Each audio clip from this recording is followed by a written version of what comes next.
রেখা, আমি জানি মিসক্যারেজের যন্ত্রণা আমি পুরোপুরি বুঝতে পারবো না, কিন্তু প্লিজ এই ডিপ্রেশন থেকে বাইরে বেরো। আমরা আরেকবার ট্রাই করব। গিরিশ, আমরা কিছুদিন পর চেষ্টা করি। আমি আমি কিছুদিনের জন্য আমার ক্যারিয়ারের উপর ফোকাস করতে চাই। ভাবছিলাম নিজের ইন্টেরিয়র ডিজাইনের একটা ফার্ম খুলব, কাজের মধ্যে ব্যস্ত হয়ে যাব, তাহলে এইসব আস্তে আস্তে ভুলেও যাব। Super idea. তুমি আজই তোমার বাবার সঙ্গে কথা বলো। বাবার সাথে? কি ব্যাপারে? তুমি নিজের বিজনেস স্টার্ট করতে চলেছো, তোমার বাবা হেল্প করবে না? টাকা দেবে তো? Krish, what you mean? আমি বাবার থেকে কি করে টাকা চাইতে পারি? রিল্যাক্স রেখা, এমনি মনে হলো তাই বললাম। রেখা, গিরিশ, বাচ্চার গ্রোথ একদম পারফেক্ট আছে, কিন্তু এবারে কোনো রকম স্ট্রেস নেবে না। হ্যাঁ ডক্টর, আমি আর স্ট্রেস নেব না। কাজ কেমন চলছে তোমার রেখা? আগে হ্যাঁ, ভালোই চলছে, ফ্যান্সও আস্তে আস্তে বাড়ছে। কাজ করো না বলবো না, কিন্তু ওয়ার্কলোড কম করে রাখো। বাবার সঙ্গে কথা হলো? কি ব্যাপারে? টাকার ব্যাপারে। কিসের টাকা? বলে তো ছিলাম তোমাকে টাকা চাওয়ার জন্যে। না, তুমি আমাকে এরকম কিছু বলনি। আচ্ছা, হয়তো মাথা থেকে বেরিয়ে গেছিল। তুমি কি বাবা থেকে 10 লাখ টাকা চাইতে পারবে? 10 লাখ? কিন্তু কেন গিরিশ, বাবার থেকে 10 লাখ টাকা কেন চাইবো? মেয়ে হও তুমি ওনার। হ্যাঁ তো? মেয়েকে টাকা দেবে না? কিন্তু কেন দেবে? গিরিশ, তুমি ঠিক আছো তো?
গিরিশ, এই সুপ্রিয়া নীলরিয়া কে?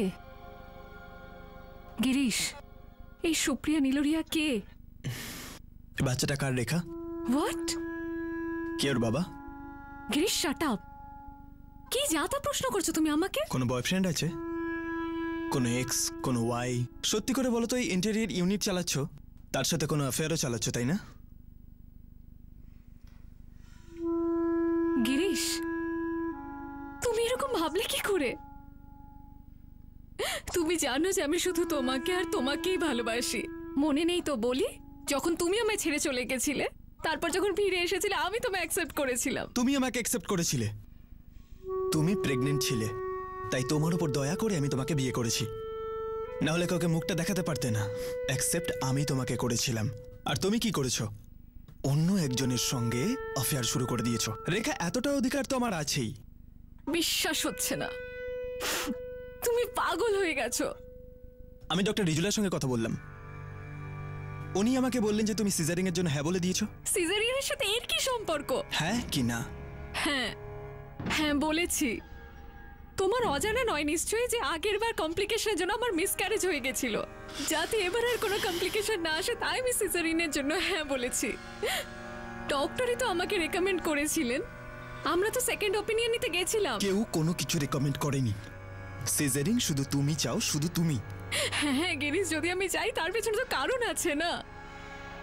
তুমি এসব কি বলে যাচ্ছ? আমি বলছি কারণটা কি। প্রেগন্যান্সির কমপ্লিকেশনটা শুধুমাত্র একটা বাহানা। তুমি সিজারিং এই জন্য চাও তোমার ফিগার মেনটেন থাকে, টিপটপ থাকে, তোমার ওই লাভারের জন্য। ঠিক বলছি না রেখা? তোমার ওই লাভারই বলেছে না যে নর্মাল ডেলিভারি একদম করাবে না, তাতে তোমার ফিগার নষ্ট হয়ে যাবে। কি হলো? সত্যিটা ধরা পড়ে গেল। আচ্ছা এবার তুমি কাঁদবে, ঠিক আছে কাঁদো।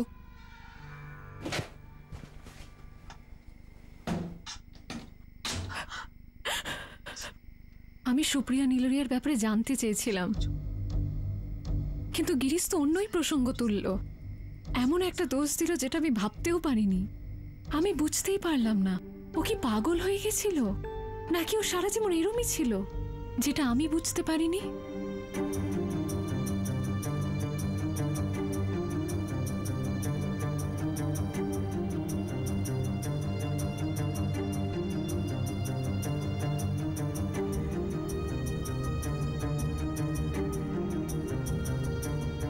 কাজে ফোকাস করা একদম অসম্ভব হয়ে গেছিল। একদিকে সুপ্রিয়া নীলরিয়ার ব্যাপারটা, আর অন্যদিকে গিরিশের অদ্ভুত পরিবর্তন।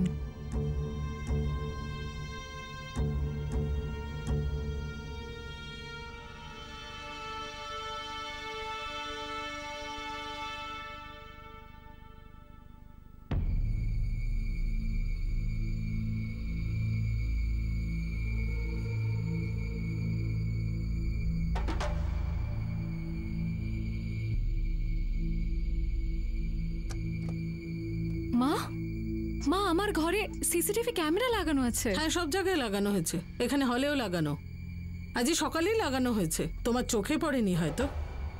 কিন্তু কেন? গিরিশ তোমার উপর নজর রাখতে চায়। তুমি ফোনে কতক্ষণ কথা বলো, কখন কথা বলো, কার সাথে কথা বলো, আর যখন আমরা মা ছেলে থাকি না তখন কাকে ডাকো? মা, গিরিশ কি কখনো মানসিকভাবে অসুস্থ ছিল? পাগল তো হয়েই গেছে, এমন একটা মেয়েকে বিয়ে করেছে যে কানা করিও নিয়ে আসেনি। এসব তুমি কি বলছো? তোমার বাবা 10 লাখ টাকা দিচ্ছে না কেন? কারণ আমি আর আমার বাবা পণ দেওয়ার একেবারে বিরুদ্ধে। এই ব্যাপারটা তোমরাও আগে থেকে জানতে। পণের কথা কে বলেছে? স্ত্রীধন বলেও তো একটা কথা আছে, যেটা সব বাবা তার মেয়েকে দেয়, গিফট দেয়, গিফট। কিন্তু তোমাদের তো কোনো গিফট ফিফট দরকার ছিল না, কিছুই চাহিদা ছিল না তোমাদের। এটা সব পাত্রপক্ষই বলে থাকে, কিন্তু ভিখারিও নিজের মেয়েকে খালি হাতে পাঠায় না। ও, তাহলে গীতার পরিবার থেকেও তোমরা এরমই গিফট চেয়েছিলে? এই জন্যই ও ব্যালকনি থেকে লাফিয়েছিল? কেন, তোমারও মুড হচ্ছে নাকি ঝাঁপ দেওয়ার? সুপ্রিয়া নীলরিয়াও ব্যালকনি থেকে পড়ে মারা গেছিল। কে ছিল এই সুপ্রিয়া? কোন ব্যালকনি থেকে পড়ে মারা গেছিল? কার সাথে তোমার অ্যাফেয়ার চলছে? কার বাচ্চা আছে পেটে? নাম সুপ্রিয়া নীলরিয়া, কোনো এক সম্প্রদায়ের ছিল। আমারও সব ডিটেলস চাই। কেন? আমার চাই, তুই প্লিজ খুঁজে দে, প্লিজ। আচ্ছা আচ্ছা, আমি বার করছি। তারপর বল, কেমন আছিস তুই?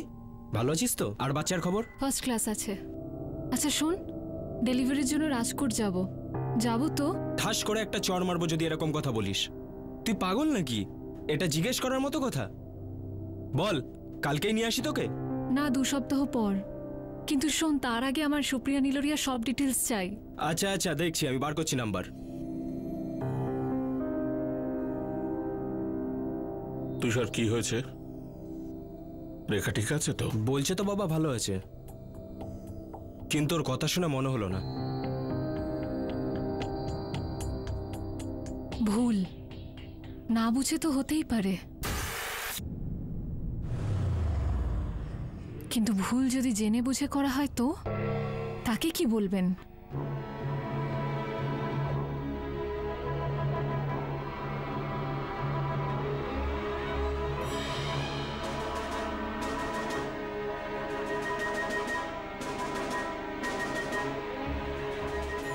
আমি এই লোকটাকে প্রথমবার দেখছিলাম না, আমি ওকে আগেও দেখেছিলাম। যখন আমি ওকে প্রথমবার দেখেছিলাম আমি ওকে নোটিস করলাম, কারণ আমার মনে হয়েছিল ও আমার ছবি তুলছে।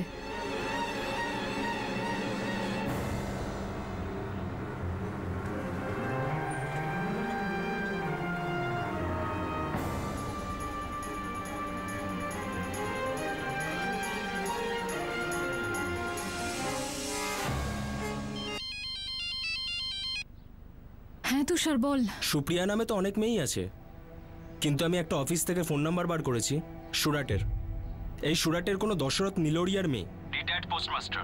আচ্ছা প্রথমে বল তো, এই ব্যাপারটা কি যে তুই আমার থেকে লুকোচ্ছিস? তুষার, আমি সব বলবো, তার আগে আমি জেনে নিই যেটা আমি জানতে চাই। তুই ঠিক আছিস তো? তার প্রবলেম নেই তো কোনো? তুষার, তুই নাম্বারটা তাড়াতাড়ি এসএমএস কর।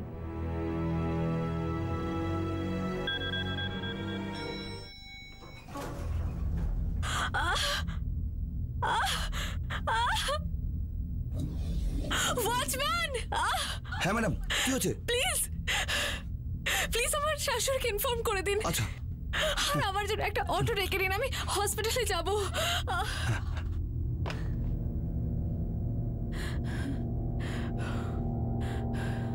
আমি আমার মা বাবা আর ভাইকে আমার সাথে যা হচ্ছিল সে ব্যাপারে কিচ্ছু জানাইনি। আমি ওনাদের টেনশন দিতে চাইনি। লক্ষ্মী এসেছে, বেশ সুন্দর দেখতে হয়েছে।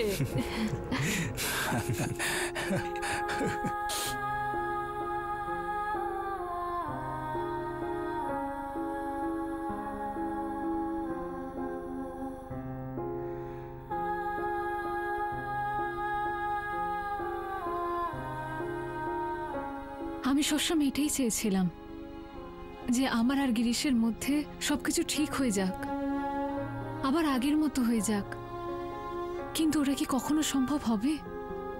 আমি গীতার ব্যাপারে খুব অল্প জানতাম, আর সুপ্রিয়া নীলরিয়ার ব্যাপারে জানা এখনো বাকি ছিল।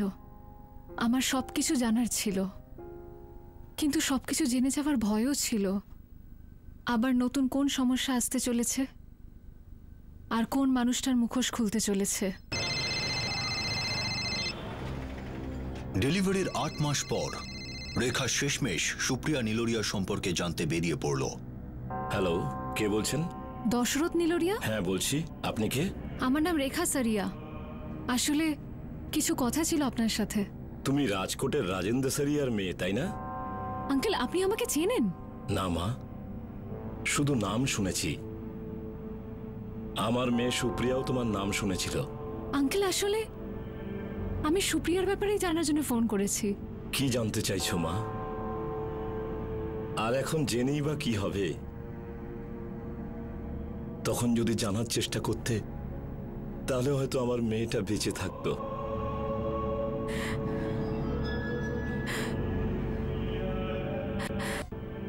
আমি সুপ্রিয়ার ব্যাপারেই জানার জন্য ফোন করেছি। কি জানতে চাইছো মা? আর এখন জেনেই বা কি হবে? তখন যদি জানার চেষ্টা করতে, তাহলে হয়তো আমার মেয়েটা বেঁচে থাকতো।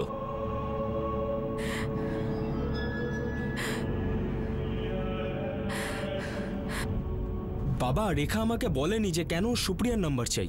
কিছু নিশ্চয়ই বলেছিল। কিচ্ছু বলেনি বাবা, একটা শব্দও না। তবে কথা শুনে মনে হচ্ছিল খুব টেনশনে আছে। রাজেন্দ্রবাবু, দেখুন, পাত্রপাত্রীর অফিস এই শহরে অনেক আছে। সম্বন্ধের জন্য মানুষ অনেক জায়গায় নিজেদের ছেলে মেয়েদের ছবি জমা দেন।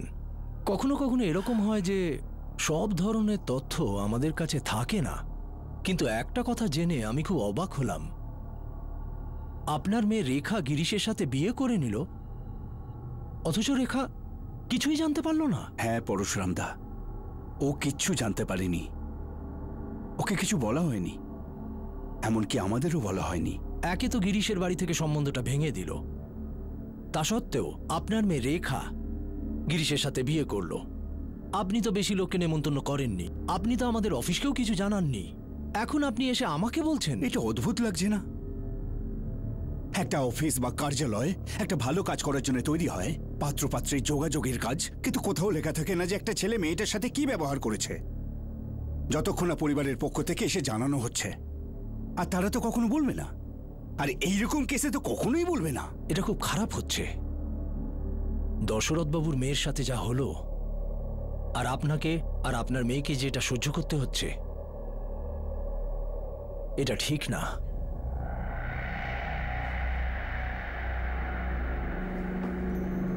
সুপ্রিয়া আমাদের একমাত্র মেয়ে ছিল।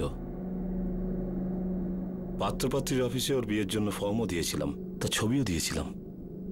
আর তারা আমাদের গিরিশ বলে ছেলেটির ছবিও দেখায়। ও খুব ভালো ছেলের অ্যাক্টিং করেছিল আপনাদের সামনে, আর নিজের প্রথম বউ গীতার ব্যাপারে দুঃখের গল্প শুনিয়েছে হয়তো। আপনার মেয়ে সুপ্রিয়ার সম্বন্ধটা গিরিশের কাছে কবে গিয়েছিল? 2011।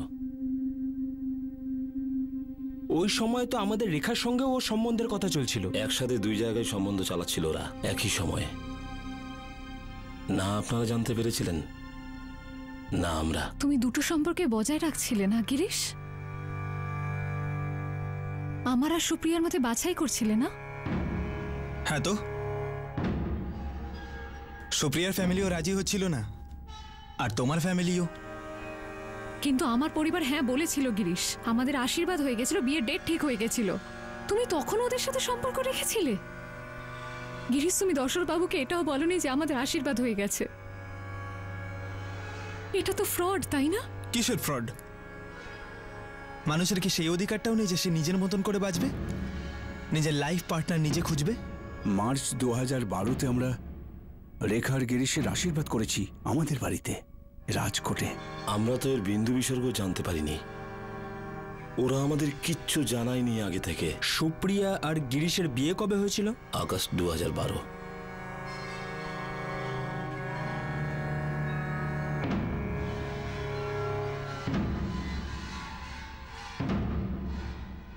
রিটায়ার্ড পোস্টমাস্টার আমি।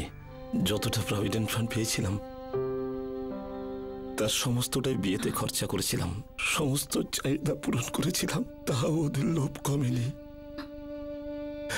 ওদের চাহিদা কখনো ফুরোতই না। দশরথ বাবু, বাজার একেবারে আগুন। 10 লাখ টাকার নিচে কিছু চাইতে আমারও লজ্জা করছে। বিদ্যা দেবী, আমি একজন রিটায়ার্ড পোস্টমাস্টার। এতদিন যা জমিয়ে রেখেছিলাম সবই তো বিয়েতে খরচা হয়ে যাবে। আপনাকে দেওয়ার জন্য আমার কাছে আর কিচ্ছু থাকবে না। একমাত্র মেয়ে আপনার, তো সস্তায় কিস্তিমাত করবেন না?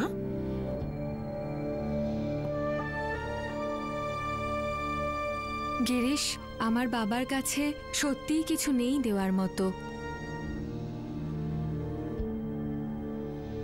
যদি আপনার আমাকে পছন্দ হয় তো। ওঠো। হ্যাঁ, ওঠো, দাঁড়াও একবার।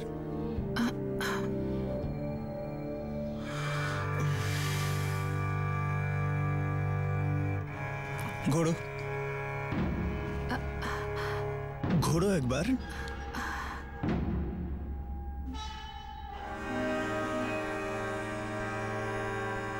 আর একবার ঘোড়ো।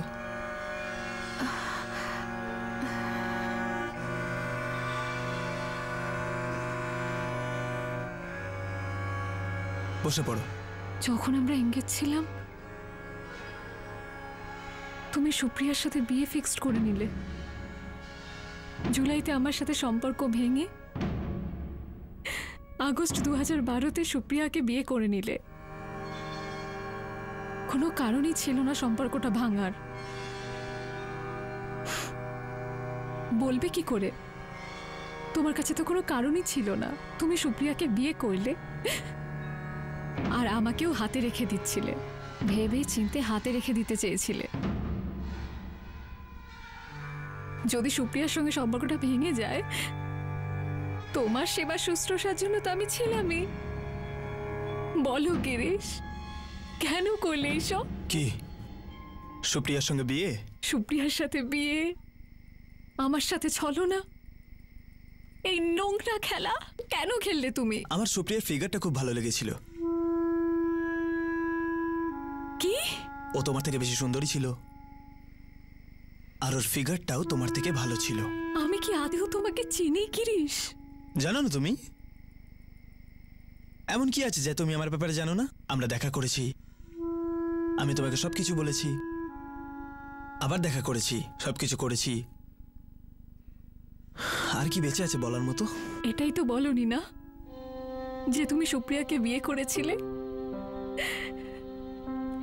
এটাও বলনি কখনো যে তুমি আর মা মিলে পনের জন্য সুপ্রিয়াকেও টর্চার করেছিলে। আমার যতটা সামর্থ্য ছিল আমি দিয়েছি, তবু সুপ্রিয়ার পর অত্যাচার করা ওরা বন্ধ করছিল না। আমাদের শুধু একটাই দোষ ছিল যে আমাদের কাছে ওদের দেওয়ার মতো আর কিছু ছিল না। আরে টাকা যখন নেই তো কোত্থেকে দেবে আমার বাবা মা? আরে ওনার কাছে না থাকলে কি হয়েছে, ব্যাংকে তো আছে, লোন নিতে বলো, বাড়ি বন্ধক রাখুক। ভিক্ষা করুক, কিন্তু টাকা নিয়ে এসো। 10 লাখ এমন কিছু বেশি হয় না সুপ্রিয়া। তোমাকেও সারা জীবন খাওয়াতে হবে, বাচ্চা কাচ্চা তো চাই তোমার। তোমার বাবা এখন অব্দি 2 লাখ টাকা দিয়েছে, বাকি টাকা কেন দিচ্ছে না? কেননা টাকা তো নেই, তাই। কেন বুঝতে পারছো না তোমরা? কিচ্ছু নেই বাবার কাছে, সব শেষ হয়ে গেছে। যখন ও আর অত্যাচার সহ্য করতে পারতো না, তখন আমরা ওকে এখানেই ডেকে নিতাম। খুব মারতো ওরা সুপ্রিয়াকে, জানোয়ারের মতন অত্যাচার করতো গিরিশ। তবুও ফিরে যেত আমেদাবাদ। ওর আমাদের কষ্ট সহ্য হতো না। তুমি সেক্স ম্যানিয়াক, মানি ম্যানিয়াক, নাকি পুরোপুরি পাগল? আগে তুমি বলো, তোমার ওই লাভারের সঙ্গে সেক্স তোমাকে বেশি আনন্দ দেয় তাই না? ও আমার থেকে বেটার তাই না? এই জন্য তোমাকে সিজারিং করিয়েছিল। এখন লজ্জা পাচ্ছ কেন? বলেই ফেলো। বিয়ের আগে গিরিশের উপর ঝাঁপিয়ে পড়লি, প্রেগনেন্ট হয়ে গেলি, আর সেক্স ম্যানিয়াক ওকে বলছিস? এত খিদে তোর সেক্সের? হঠাৎ করে গিরিশের একটা কথা আমার মাথায় এলো। সত্যি একটা অদ্ভুত ব্যাপার, আমাদের সবসময় মনে হয় যেটা আমাদের বলা হয়েছে সেটা সত্যি নয়, যেটা আমরা জানি সত্যিটা আলাদা। তুমি সত্যি বলতে গিরিশ, সত্য সত্যিই খুব অদ্ভুত জিনিস। আমরা শুধু অতটুকুই জানি যতটুকু আমাদের বলা হয়। আমরা কখনো জানতেই পারি না যেটা আমাদের বলা হয় না। এই কথাটা তখন আমি বুঝতে পারিনি। তুমি সুপ্রিয়াকে সুইসাইড করতে বাধ্য করেছো। এটা তোমার সত্যি মনে হয়, কিন্তু এরকমটা নয়। আমি তো শুধু ওকে সত্যি বলেছিলাম। সত্যি বলার ভান করে তুমি ওর সাথে খেলছিলে গিরিশ। তারপর তোমার কিছু অন্য চাই, কিছু নতুন, সেজন্য তুমি আমার কাছে এলে। গিরিশবাবু, কোর্ট নোটিশের ড্রাফটটা পড়েছেন তো? ওই নোটিশটা সুপ্রিয়ার ছিল তাই না? আপনাকে এটা জানানো হচ্ছে যে আপনি আপনার স্বামী গিরিশ বীরসেনার বাড়ি স্বইচ্ছায় ছেড়েছেন, আর এই ঘটনার জন্য গিরিশ বীরসেনা বা তার পরিবার কোনোভাবেই দায়ী থাকবে না। আর যদি পরিস্থিতি এরকমই থাকে তাহলে আমরা ডিভোর্সের নোটিশ পাঠাতে পারি।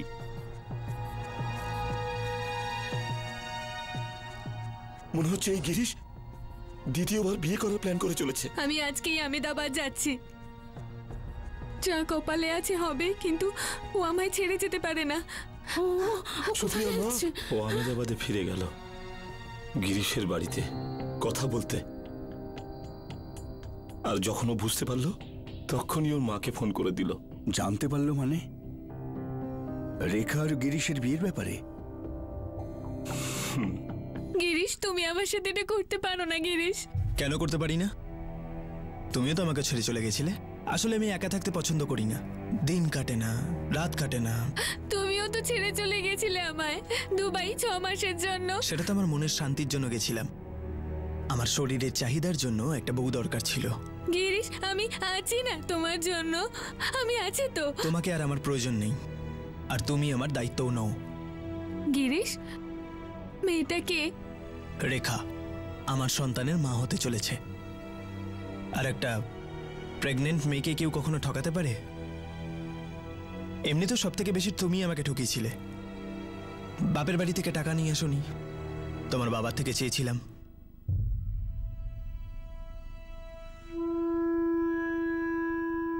এমনিতেও তুমি আর সেরকম নেই যেরকমটা ছিলে। তুমি নিজেকে মেনটেন করতেই পারো না।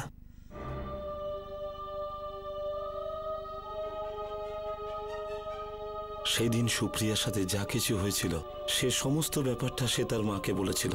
আমার মেয়ে তার মাকে বলেছিল আমি যেন কিছু জানতে না পারি। নিজের ভেঙে পড়া বাবাকে আরো চুরমার হতে দেখতে চাইনি, কিন্তু রেনু আমাকে সব বলেছিল। সেদিন প্রথমবার আমি রেখার নাম শুনলাম, তখন আমি জানতাম না যে ও আপনার মেয়ে।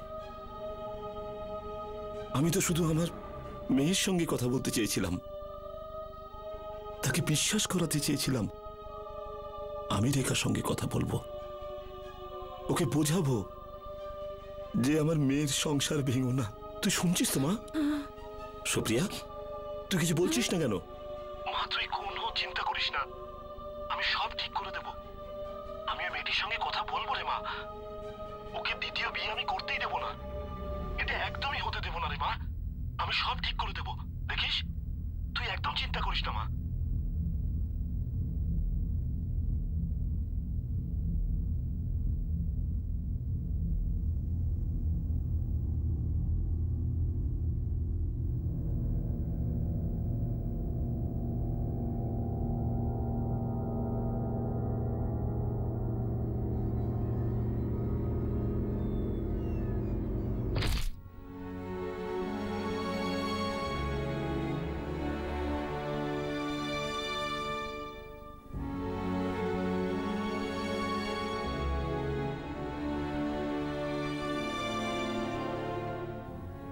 সুপ্রিয়া নীলোরিয়া আমার স্বামীর দ্বিতীয় স্ত্রীও সুইসাইড করেছিল, প্রথম ওয়াইফ গীতার মতো।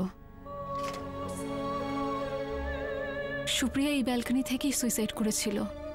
এই কথা আমায় কেউ বলেনি, না প্রতিবেশীরা না অন্য কেউ।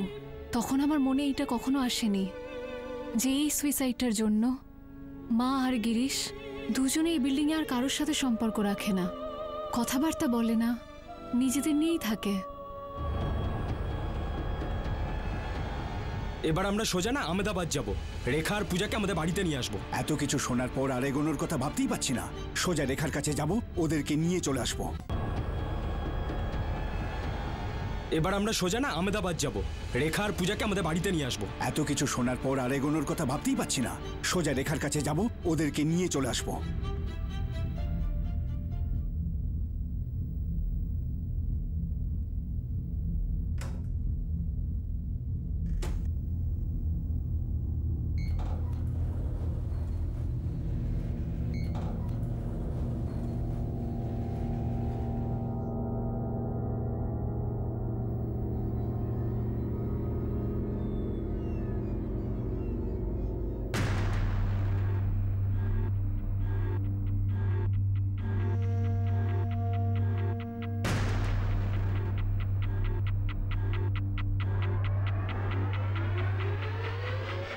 গিরিশ, ওই লোকটা কে ছিল? বন্ধু আমার। গিরিশ, এই লোকটা কয়েক মাস ধরে আমার পিছু করছে, জানো তুমি? প্রেগন্যান্সির সময় থেকে ও আমার ছবিও তুলে রেখেছে। ডিউটি করছো, আমি ওকে বলেছিলাম। তুমি আমার পেছনে লোক লাগিয়েছো? কেন? তুমি নামটাই বলছিলে না, পূজার বাবার। তো তোমার এই বন্ধু তোমায় বলেছে আমার কার সাথে অ্যাফেয়ার চলছে? একটা হতো তবে না বলতো, ও তো তোমাকে অনেকের সঙ্গে দেখেছে। তুমি মানসিকভাবে অসুস্থ নাকি? নামটা বলো ওর বাবার। ও মাই গড গিরিশ, কোন ধরনের মানুষ তুমি? তুমি দেখতে পাও না নাকি আমি শুধু তোমাকে আর তোমাকেই ভালোবেসেছি পাগলের মতো? তোমাকে ছাড়া আমি অন্য কোনো পুরুষের দিকে কখনো তাকাইনি। গিরিশ, এটাই সত্যি, সত্যি এটাই। সত্যি একটা অদ্ভুত ব্যাপার। আমাদের সবসময় মনে হয় যেটা আমাদের বলা হয়েছে সেটা সত্যি নয়, যেটা আমরা জানি সত্যিটা আলাদা।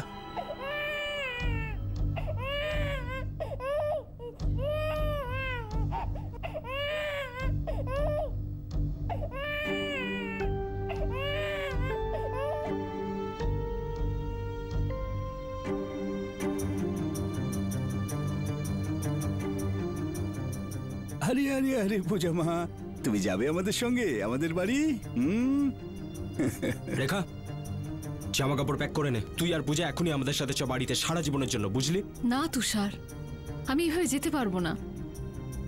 এইগুলো তৈরি করতে আমি অনেক কষ্ট করেছি। তাই এইসব কাজ তুই তো রাজকোটে গিয়েও করতে পারিস, তাই না? জানোয়ার ওই গিরিশ একটা জানোয়ার।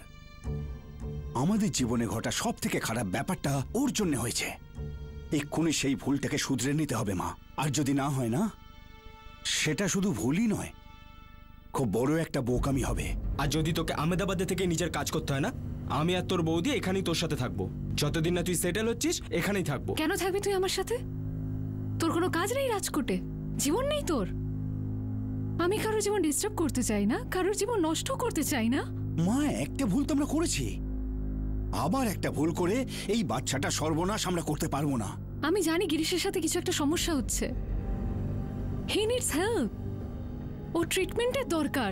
যদি ট্রিটমেন্ট করার থাকতো না, বিয়ের আগেই ও করিয়ে নিত। রেখার লোকটাই বদমাস, আর তুই ওর হয়ে কথা বলাটা বন্ধ কর এখন, যা। আমি জানি তুই এখনো ওকে ভালোবাসিস, কিন্তু একটা কথা মনে রাখিস মা, এরপর যদি তুই ওকে সুযোগ দিস না, সেটা সুযোগ নয়, সেটা হবে একটা মৃত্যু। তোর ভালোবাসার, তোর বিশ্বাসের, আমাদের সবাইকার খুশির। ব্যাস, এসব কথা থাক। তোর প্রয়োজনীয় জিনিসপত্র গুছো, আমাদের সঙ্গে চল। আমি এভাবে যেতে পারবো না বাবা, আমার একটু ভাবার সময় লাগবে। ভাবার জন্য আর কি বাকি আছে? আছে তুষার, আছে, অনেক কিছু ভাবার আছে। কোর্টে কেস চলছে গিরিশের সুপ্রিয়াকে নিয়ে।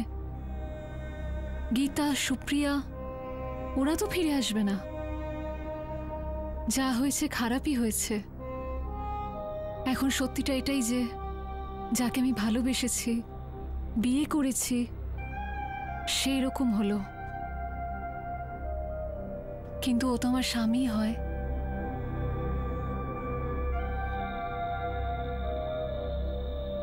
গিরিশের পাগলামি কি আমাকে নিয়েই ছিল? পাগলামির মধ্যে ডুবে থাকা সম্পর্কটা এতটাই আমাকে জড়িয়ে নিয়েছিল যে আমি সম্পূর্ণ কনভিন্স হয়ে গেছিলাম যে পূজার একজন বাবা আর আমার একজন স্বামী দরকার। আমি কখনো জানতেও পারবো না এই পাগলামির রহস্য। এটাই আমার জীবনের সত্য, যে একটা বন্ধুকে আমায় এটা বলতে পারলো না যে ওটা আমার প্রাণ নিতে পারে।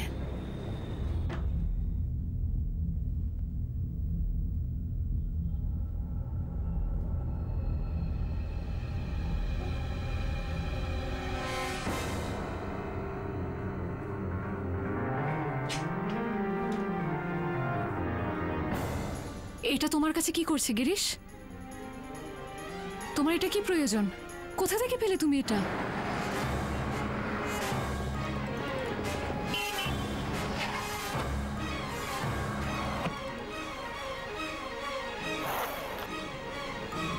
$25,000।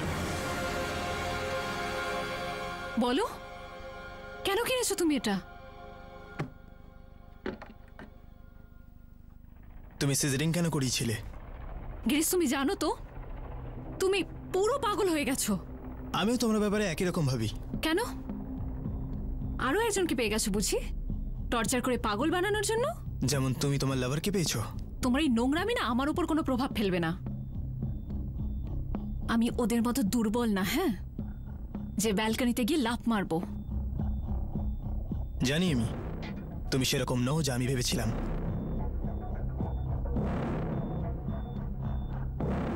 বিপদ? তোর আবার কিসের বিপদ গিরিশ? হয়তো তোমার থেকে। পাগলের মতো কথা বলিস না। বন্দুক কোনো খেলনা নয়, বুঝলি? লাইসেন্স আছে তোর কাছে? হ্যাঁ আছে তো। হ্যাঁ, তা ফটো পাঠা আমাকে। কেন? পুলিশ নাকি তুমি? আমি তোমাকে কিচ্ছু পাঠাবো না, আর একবার আমাকে ফোন করার মতন সাহস দেখাবে না, বুঝলে? বাবা, আমার মাথায় ঢুকছে নাকি আমাদের রেখার কি হয়েছে? কি করে এই পাগলের সাথে থাকতে পারে ও? ওটা দিনের পর দিন না আরো ভয়ানক হয়ে যাচ্ছে। কপালে যা আছে সেটাই ঘটবে। আমাদের কথা তো শুনলই না। ভগবানের কাছে শুধু প্রার্থনা করতে পারি আমাদের মেয়েটার যেন ক্ষতি না হয়।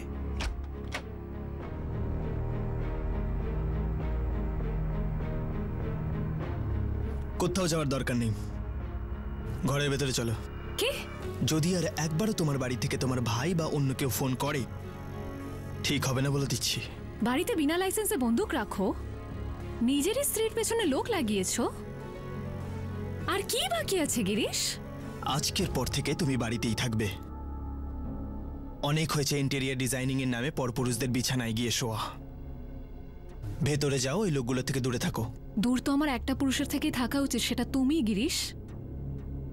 আমি তো জানিও না যে আমি তোমার সাথে কেন থাকছি। হতে পারে আমি অতটাই পাগল হয়ে গেছি যতটা তুমি।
এবার কি?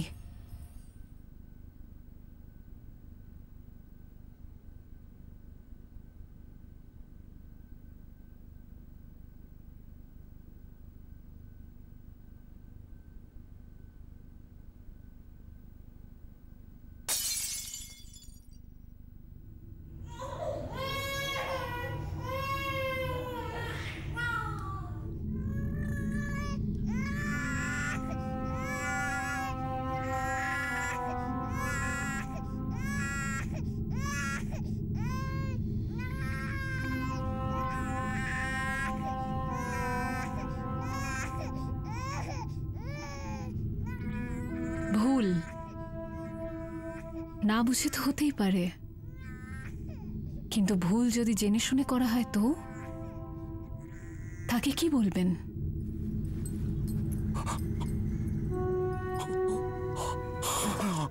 বাবা, কি হলো? কি হয়েছে?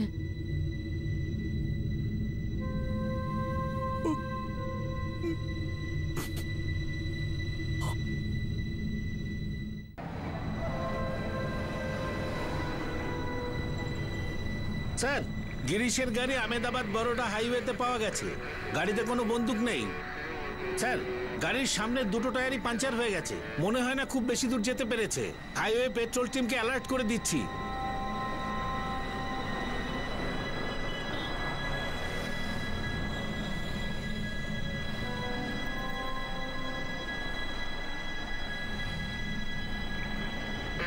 স্যার, দেখতে পেয়েছি। মনে তো হচ্ছে গিরিশই 100 মিটার দূর দিয়ে হেঁটে যাচ্ছে।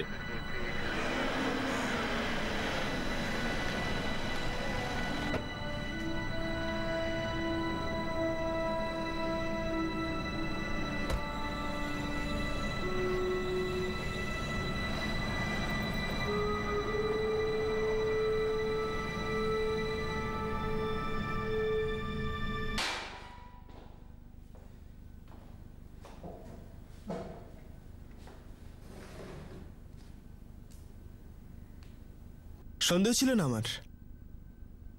আমি ওকে বলেছিলাম ওর অ্যাফেয়ার চলছিল,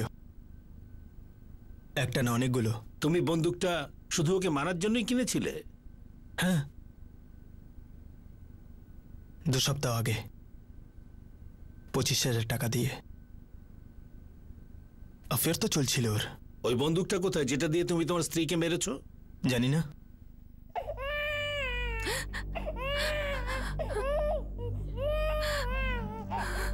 না না সোনা, কান্দে না। ঠিকই বলেছিলেন আপনি। কোনো মানুষের ব্যাপারে অনেক কিছু জানতে পারি, এ তো সবকিছু কখনো না। না রাজেন্দ্র দা, সবকিছু জানতে পারি, বুঝতে পারি যদি সবকিছু সামনে থাকে। সবকিছুই তো সামনে, সবকিছু সামনেই তো ছিল। আমরা বুঝিনি, রেখাই বা বুঝলো কই?